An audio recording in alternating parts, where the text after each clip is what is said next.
Welcome to The Right Kind of Book Talk. I'm your host, Stacey Wright, and this is episode 14, Best Book to Screen Adaptations. We've all been there. A movie based on a book you really enjoyed, you cannot wait to see your favorite characters that you've imagined in your head come alive on the screen. And boom, they couldn't have got the character more wrong. It doesn't follow the storyline right, and the whole thing isn't what you imagined. I've been disappointed a ton of times. My biggest disappointment was A Discovery of Witches. Now, don't get me wrong. I watched the show, I enjoyed the show, but it had so many things that it had changed that I was a little upset the first time round. Firstly, the casting. Ugh. Marcus has blonde hair and a bouncy personality in the books. The actor, while great, wasn't even close with his dark hair and slightly more reserved way of portraying Marcus. Isabeau is supposed to look younger than Matthew. That didn't happen. Don't get me wrong, the actor did a phenomenal job of bringing Isabeau to life for the screen, but I can't unsee Isabeau in my head as a young, delicate doll who Matthew towers over. I just can't. Gallowglass. He is supposed to be a giant of a man, like 6'6" Viking warrior. Now, I love the actor that played him, but he was not Gallowglass, okay? He was too small. He wasn't like a Viking at all. He didn't sell him. And he's like my book boyfriend, okay? And I was super disappointed. The actor that played Diana wasn't comfortable in the role either, and you could really tell. She got better as it went on, but it made me really sad.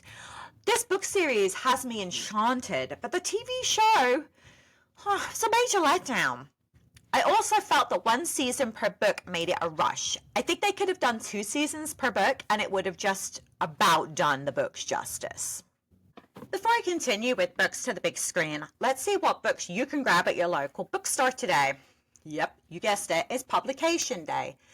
There are some really solid books hitting the shelves today. I'm so excited for some of these to come out. So we start with A Killing Cold by Kate Alice Marshall, and that's a thriller. Capitana by Cassandra James, and that one's like a young adult romantasy book. Children of the Shadow and Light by Ryan Kirk, and it's an action fantasy. Deep End by Ali Hazelwood. I'm so excited for this one, and it's a romance erotica. Dream Girl Drama by Tess Bailey, and it's a romantic comedy. The Bones Beneath My Skin by TJ Klune, and that one is like a sci-fi mystery. Now, this book was probably the best read of the year for me so far. I finished it a couple weeks back. It was brilliant, truly brilliant. Needy Little Things by Chanel Desamores, and that one is a young adult thriller. Okay, I want you to get this out of your head. I am not trying to bash A Discovery of Witches TV show, okay? I'm not. I love the books. The books are one of my favorite series. I had to separate the show from the books in my head. I had to cut the ties and let the show stand on its own. And it was super hard to do, but I definitely enjoyed the show more the second time round. That's the key for movie, TV enjoyment for the books that you love. You basically have to bleach your brain of expectations and let the show or movie stand alone and enjoy it as a separate entity. Otherwise, you're going to spend the whole time picking out the plot holes or saying things like, that didn't happen in the book. I am so guilty of this. Well, it was until I took a step back and put the book in a box and watched it without the comparison. So what order do you do your read watch? So I know some people like to watch the movie first so they can see the actors in their heads while they read. Now, I can't do that. I can't. I like to read first, watch after. Now, I've made the mistake of watching a movie or show beforehand only a handful of times. I watched the movie Practical Magic in theaters. Oh man, that was like pre-kids, so at least 23 years ago. It was definitely out way before then, but I wasn't pregnant with my son when it came out, so it is at the very least that old. It's still to this day one of my favorite witchy romance movies, and I watch it at Halloween every year without fail. Then my friend was like, you know it's a book, right? I was like, shut the front door, hold the phone. Was I living under a rock? How did I not know this? Sure as sheep, it's a series of books, so I panic bought a copy and sat down to read. Oh my god, it was so disappointing. It was so boring. Like, the aunts, who are like the best part, were barely in it. And the magic parts of it were really quite minimal. I was crushed. I was expecting more magic, more excitement, but other than the characters' names and the title of the movie, the two couldn't have been further apart. Like, it really, really couldn't. Another favorite movie of mine is P.S. I Love You. I watched it. Again, I went to the theatre to see it, and I read the book sometime later, and I was really tentative after the practical magic debacle, but the book was delightful, and I felt the movie, while quite different, like, for example, it's not set in Ireland, did a really wonderful job of making a beautiful film with some of the best parts of the book. I have gotten to the point where if I see the TV show first, I don't bother with the books. However, Bones.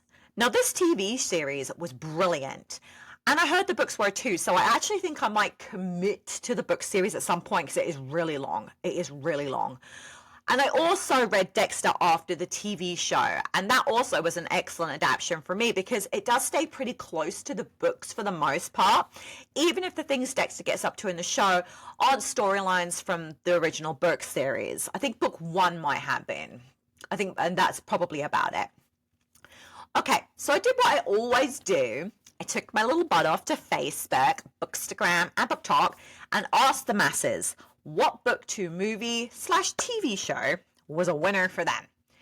I made sure to clarify that they liked the book and the screen versions as well. Not that the movie or show was better, but they did a good job of adapting the book. So the top book to movie out of the thousands, and oh my god, I do mean thousands of comments I got, it was Life of Pi by Jan Martel. Okay, you've likely heard of this book and its movie counterpart. So it's about a boy, his name's Pi Patel, and he is stranded with a tiger, hyena, zebra, and orangutan after the cargo ship they were all on sinks, and they are now in a lifeboat. I remember when the book came out, people were raving about it. I was in my thriller era back then, and while I did read it, I wasn't much for literary fiction back then, like especially not in my early 20s. So it didn't have the impact on me back then as like it did this reread that I just did. I literally took the top books people recommended, read them, and then watched their movie. Life of Pi was first, and the book was phenomenal. I had lent my daughter my old battered copy of it, and she really enjoyed it when she read it at school for English. Now, she wasn't a massive fan of the movie, but I truly was. My daughter is an amateur filmmaker, and she's currently in school learning all the behind-the-scenes magic that goes into movie making, and this kind of movie isn't her jam. Like, she knows what she likes. And I'm really sorry to gush, but she wants to be a camera operator one day and spends time on sets doing extra work while she learns her craft. So I'm going to take her feelings on this movie with a grain of salt. She likes a certain genre for movies like this, and this one just really didn't fit her mandate. There's fairy. Now, I felt they did an excellent job of bringing the book to life. The movie took the route of showing the most dramatic parts of the book for a really impactful movie. And the book told the day-to-day life, the simplicity of the small details that kind of pile up to make Pi's life. The book had a much different tone, but they basically told the same story. And it was weird to have like the book fresh in my mind when I watched the movie. Like, it was insane, really. But it made for a really interesting watch. I thought the acting was wonderful, and I can see why people cried when watching the movie or reading the book. It was super emotional. Like, it was loaded with symbolism, and I felt like it was speaking directly to me in a really meaningful way. And I bet what I got from it probably isn't the same as what somebody else got from it. Now, I really think everyone should give my read a book, watch the movie mania a go. I feel like it hits you more. It kind of expands what you see in the book and enhances it rather than taking away. Like, I'm not going to talk about all of them, but I did 5 books to movies since I decided to do this episode. Like, I didn't do it all last week. And then I did 2 books to TV shows, and it actually worked really well for me, which, you know, was better. The book or the movie. It has to be the book for me. The book was brilliant. Only just, though. Only just. Okay, so what book to movie came next? Believe it or not, it was Water for Elephants by Sarah Gruen. I read this book last year. Now, it really wasn't an earth-shattering read for me. And movie, bleh. It's got Robert Pattinson in it. And I think I got 22 minutes in before I cried uncle and turned it off back in 2014. This one was a surprise for me. It came up a lot, and while the book was just okay, Robert Pattinson didn't sell it for me back then, and I spent more time cringing than paying attention. I did my best this time to sit down and watch it from start to finish, though. Okay, it gave it a solid effort. Now, the movie is quite different in the aspect that it doesn't spend as much time with the older Jacob. The movie just uses him as kind of a bookend, like at the start and the finish of the movie, and I felt the book did a much better job of giving us both timelines and the feelings of Jacob and his time in the nursing home. The movie didn't give us any way to kind of feel the sympathies for Jacob that the book does, and for me, he was quite unlikable in the movie. Like, I didn't much care for him. He kind of had this like almost villainous tone in the movie compared to how he is in the book. Now, the movie stayed pretty true to the book's storyline otherwise, and Reese Witherspoon was on point as Morlena, okay? She was awesome. But having read the book first, you've kind of already made an attachment to the movie, and you're flooded with all the feels before it even begins. Now, the cinematic quality of the movie is where the magic was for me. The scenes were phenomenally actioned. It was done so well. The actors didn't act the best when they were together, but their roles were done well from their standalone positions. It was worth it to see the animals too, like they really got to film with the animals, and that was pretty cool. I think I enjoyed the movie more because I read the book right before it, opposed to when I watched it just by itself. It helped me to connect better, and the movie really brought animal cruelty to the forefront and how us as humans accepting the role of protecting the animals. I loved it. It was a clever book, and I did enjoy the movie more the second time round. But which was better, the movie or the book? The book. The book. And I didn't even really enjoy the book as much, but still it was a book. Okay, so what was the third movie? Forrest Gump. I love this movie, okay? It really wasn't a hardship to watch one of the best movies ever made. And we all know who the real villain is. Jenny. Now, I've seen this movie a dozen times, at least, by the time I picked up the book the first time around. This is another time where the movie, in my opinion, is better than the book. The book was darker than the movie, especially at the end. The movie has a more heartwarming conclusion with Forrest raising his son, while the book takes a much darker perspective on this, okay? Much darker. The book's version of Forrest is much more aggressive, foul-mouthed, and intelligent compared to the innocent film character. And Forrest meets Bubba a lot earlier in the book. It basically starts out with their friendship and how they met, okay? Now, you have to understand that this book wasn't written for all audiences. It's basically a humorous historical fiction that was written in 1986, and it really didn't sell well, and it pretty much slipped into obscurity.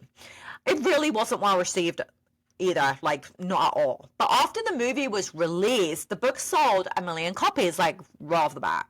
It has hundreds of thousands of reviews on Goodreads, and the rating for it is 4+ stars. Now, it got a lot of hate because the movie was so vastly different. Casual sexism, homophobia, ableism, racism, rape are just some of the triggers this book has. You have to understand that the book was written almost 40 years ago, and it really doesn't translate well to modern times. Like, for me, it was quite a shock to read. I actually don't remember what I thought about it when I read it all those years ago, and I actually honestly believe that I might have DNF'd it the first time. But this was like pre-Goodreads era, so I can't even go and check if that's what happens. I am glad that I did reread it, and it helped to refresh my mind. And it's funny because after reading the book, it was hard not to feel like the movie dumbed the character down a lot, like watered him down, and it really didn't sit massively well with me. But if you can keep the two separate, they both have really great entertainment value. Now, which was better, the book or the movie? Well, I already said it's definitely the movie. Okay, now I'm going to talk to you about a man called Uva. This book is one of my favorite books that were ever written, okay? Now the book has 2 movies, okay, 2. They did an Americanized version of it, and they called it A Man Called Otto. The original movie was a Swedish-made movie, and honestly, for me, it was far better than Otto. But you know what? I actually really enjoyed Otto as well. Now, obviously, Otto is going to have some changes from the book, bearing in mind that they made it for an American audiences. But it stayed fairly true to the book, and I loved that. Uva is an exceptionally well-written character. Now, Uva is a man with major trauma. There's so much loss and grief throughout his life, and he is seriously struggling after the loss of his wife. She's like the only person who truly saw him for who he was and just loved him anyway. He found it hard to make and keep connections over the course of his life. And it had me kind of wondering whether he was on the spectrum or maybe he had some kind of like OCD. Although the book never explicitly states that. That's just one of my theories. He becomes like a huge grump about everything. And the only thing he lives for that after his wife dies is making sure other people are following the rules. Like, he is angry at the world and his refusal to let anybody in. The book and both movies give us similar versions of Uva. The charm really is in the book, but the movies are a really great representation of what the book encompasses. Now, what's better? The book, obviously. But which movie was better? Now, for me, it was definitely the Swedish version, okay? But I honestly think that you should give both a go if you're up for it. Now, which adaptations stay true to their bookish counterparts? Now, this was based on a poll I ran on Facebook, and I'm not saying I've seen all of these movies or read all of these books, and I'll explain as I go, but this is basically the consensus that most people had on Facebook. Divine Secrets of the Ya Sisterhood. I've actually never read this one. I've never seen it, and I keep meaning to because I think I own the book, but I've never done it, and I think I'm going to have to now. White Olida. I agree. The book and the movie aligned really well. It wasn't like a standout book and movie for me, but they were, it was good. It was done well. Holes. Oh my God, this book came up so many times and I've never heard of it. So now I'm waiting for my library hold and I'm going to watch it after I've read it. The Sandman. I haven't read the book, but I really did enjoy the TV show. Outlander. Okay. I read the first book. I prefer the show, and I couldn't do both, so I picked the show. The Outsiders. My daughter said the book and movie were brilliant, and it stayed true. I read the book like years and years and years ago, and I can't tell you if that's true or not, but I trust her. If she says it did, then it did. The Martian. I've put off watching this movie because I own the book. It's on my bedside. And it's making my husband stir crazy having to wait. I just haven't had time to pick it up. And I really should. I should for him, right? The Green Mile. This is the second best book I have ever read. Alias Grace is my favorite ever. And I was really judgy when I started this movie, but it really did an excellent job. Like, obviously they had to trim some stuff out, but all in all, it was good. Alias Grace. Now, the TV show did a really solid job of bringing one of my favorite books to life. And I went in with these preconceived notions that I wasn't going to like it. But what they did, it was amazing. So, color me impressed. Color me impressed. The Princess Bride. I love that movie. I have loved that movie since childhood. And I read the book as an adult, and both were brilliant. Brilliant. Timeless. Timeless. The Lord of the Rings trilogy. Okay. I'm going to admit here, I have only ever read the first book, and I had to for school, and maybe a third of the second one. But I do plan to listen to the audiobooks this year. That was a commitment I made to myself for my physical TBR, is to remove some into audio. But the movies were art. Most of the book lovers of this series love the movies, so they did an excellent job of making these movies from the books. Excellent. Harry Potter. Oh, I love the book series, and all but one movie nailed it. I'm not being funny, but the Order of the Phoenix movie was horrible compared to the book. Horrific. Like, I don't even know how it got made. Misery. Kathy Bates might just be the best actor to have ever lived for her role in that movie. Jeez Louise, man. Jeez Louise. Okay. Daisy Jones and the Six. Now, originally, I didn't love the book. For me, it was the format was really odd, and it didn't draw me in. Now, I read it, and I finished it, and I think I gave it 3.5 stars for the book. And I was strongly urged to listen to the audiobook, and yep, that's where the magic was, right there. And it is definitely one of my favorite audiobooks of all time. And when the show dropped, I knew it would have a really tough time convincing superfans that, it was going to be great. But it was really done well. It stayed true to the book for the most part. Now, they did add some things that I wasn't super thrilled about, but I get why they did it. The casting was on point. The music, amazing. Because in the book, all you see is like the written lyrics, right? Like you don't hear any of that. And I must have spent like 3 months overplaying the soundtrack. I think I must have drove my family mental because, it was about 3 months of like constant repeat of these songs because they were just stuck in my head all the time. Now, I asked the screenwriter on TikTok why some books don't work as movies, and they had some interesting things to say. Now, books often don't translate well to movies because film is a visual medium that relies heavily on action and dialogue. While books can delve deeply into a character's internal thoughts and complex narratives, which are difficult to convey on a screen effectively. This means stories with heavy internal monologues, intricate plot lines, or a strong focus on character development, while they might lose their essence when it's adapted into a movie. And this kind of forces the filmmakers to significantly alter the source material to fit the cinematic format. There are some key reasons why some books don't translate well to movies. And first off, movies struggle to depict a character's inner thoughts and feelings. Okay, which are often a large part of a book's narrative. Well, you're not wrong there. Not wrong. And books can take their time to develop characters and plots, while a movie needs a tighter structure with a much faster pace. And what is that going to do to a book to movie? It often requires significant cuts to the story. Oh, you see, that's a big problem right there. Some literary themes are expressed through subtle details and open interpretations, which can be challenging to convey visually on screen. Yeah, I can see that. I can see how that would be a problem. And not all concepts or settings from a book can easily translate into visually compelling scenes on a film. And he used this one as an example. He said The Great Gatsby. Okay, while the visuals of the lavish parties are easily translated, capturing the complex emotions and inner turmoil of these characters, well, it could prove difficult, right? Like, how do you portray that? I can see that. Fight Club, the unreliable narrator aspect and the internal psychological struggles might be a challenge to convey, especially visually, without significant changes to the story. Okay, well, personally, I think they did an excellent job of Fight Club because I enjoyed the book and I enjoyed the movie. Next, scripting issues, right?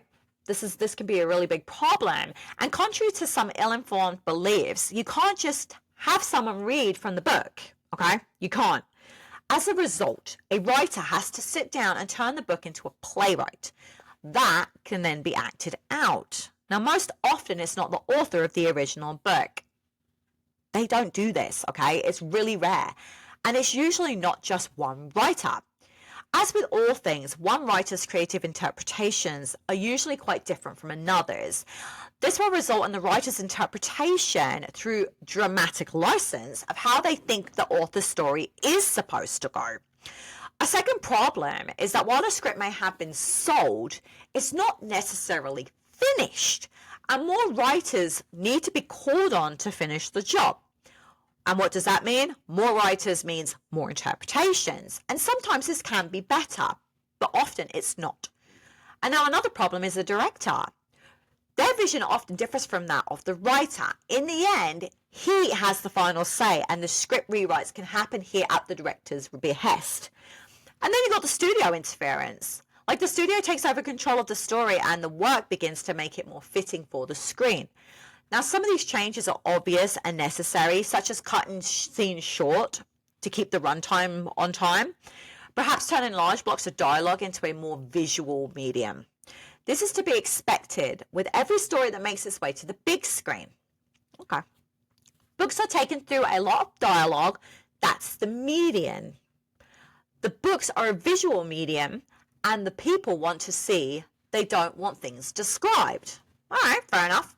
However, these changes are not always positive, and sometimes they degenerate into a rather blatant form of meddling, adding more sex appeal to a character, perhaps adding in a comic relief character that wasn't in the book, or was a much less important character. And finally, product placement and merchandising comes into play.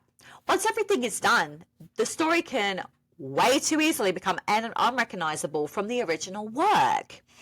And lastly, there's author interference. In many cases, when we're dealing with a well-known author, extra steps have to be taken in order to get the rights to their books. Some writers may make certain demands that the studio will have to work around. They often want to appease the author afterwards, as there is no greater death sentence to a movie than a poor review from the person who wrote the original story. Whew, interesting, eh? Plus, bad casting can tank a movie for me. Let's take the movie It Ends With Us. Okay, I know it's controversial right now, but I don't care. Lily Bloom is supposed to be a woman in her 20s with a simple style. Blake Lively is almost 40 and made some seriously bad choices for her costumes because she took over the control of that, okay? Then they took a movie that leans heavily on domestic violence, okay? And the amount of people that went to see this movie in theaters and Blake had marketed it on, wear your florals and bring your friends, they felt blindsided. There were literally no warnings. And I'm inclined to agree. Can you imagine being promised a light-hearted romance movie and the domestic violence comes as a surprise? People get triggered by that. And you can tell by the movie poster that Blake Lively did the movie injustice and went for a more romance vibe. Now, readers like myself of the book would have known, but someone who hadn't, and maybe they have a trigger over a domestic violence, that's horrific. That's bad. Like, yikes, man. Yikes. So what movies from books were also mentioned? Jaws. I actually forgot that was even a book. Did you know that? I completely forgot. Dracula. You know what? Dracula is brilliant. And they've done so many remakes. Da Vinci Code. The Road. Loved that one. The Book Thief. No Country for Old Men. The movie was excellent. The Beach. Don't even get me started on that movie. About a Boy. The Shawshank Redemption. Narnia. Little Women. Twilight. Which actually didn't come up half as much as I was expecting it to be honest. Dune. Now, they did movies and they've done a TV show, so that's interesting. Wicked. The Time Traveler's Wife. Interview with the Vampire. Me Before You. Ugh, get your tissues ready if you're going to watch that one. The Hunger Games. Trainspotting. Now, that one I still haven't read, but I keep meaning to. I think maybe that might be the one I do next. To Kill a Mockingbird. Silence of the Lambs. Oh, yeah. That book was perfect. The Notebook. A lot of people preferred the movie over the book there. I don't agree, but whatever. Fight Club, like we've already mentioned. Jurassic Park. That actually was a really good book. And its sequel. The Help. I actually enjoyed both. Okay, so what books were turned into fairly successful TV shows? And I've seen most of these, just in case you were wondering. The Vampire Diaries. That's good.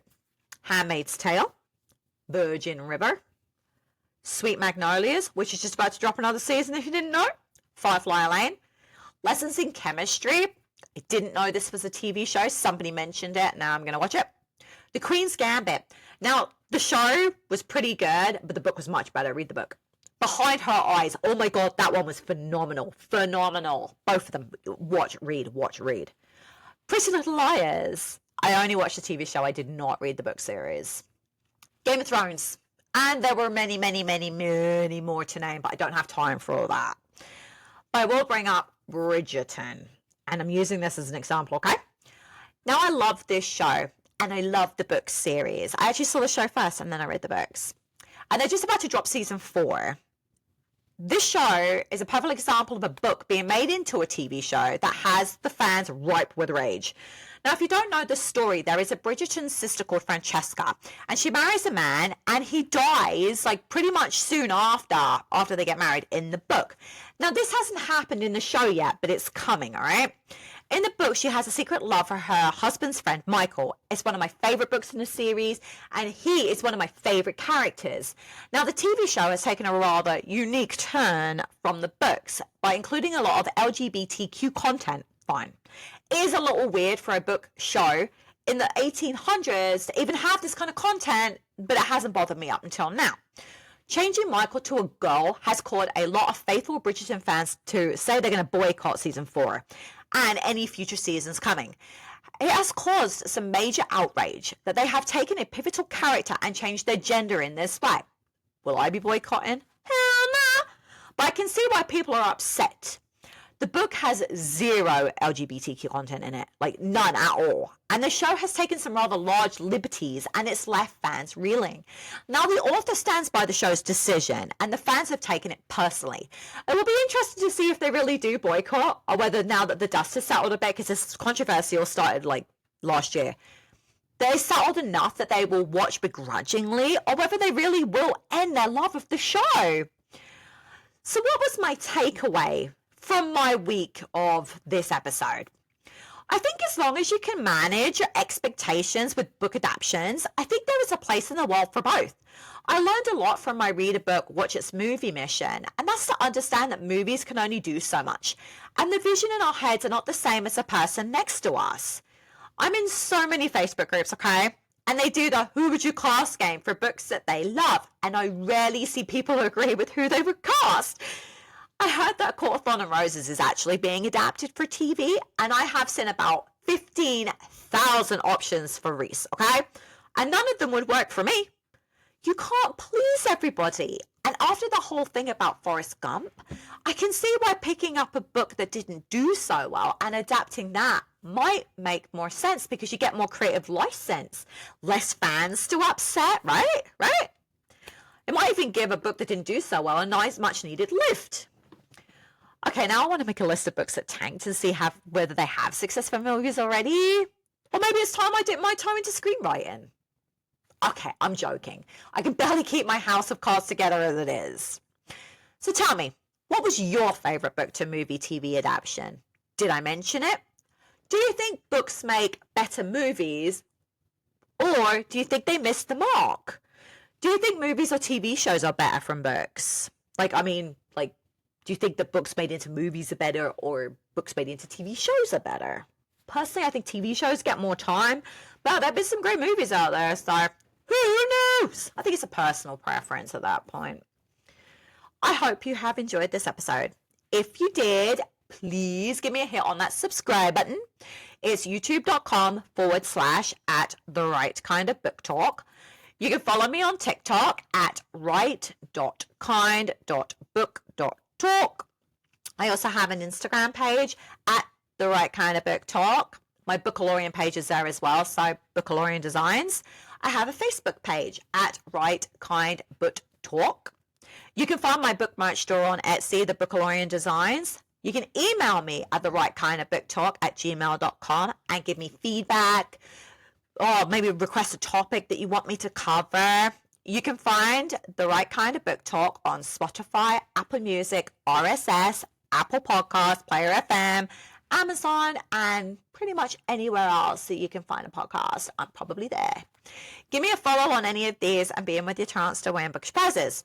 Send a friend to my YouTube channel, and if you have subscribed and they have subscribed, you can double your chance of winning. I really hope you have the reading day that you deserve, and I hopefully will see you next week. This is Stacey Wright signing off from The Right Kind of Book Talk. Take care.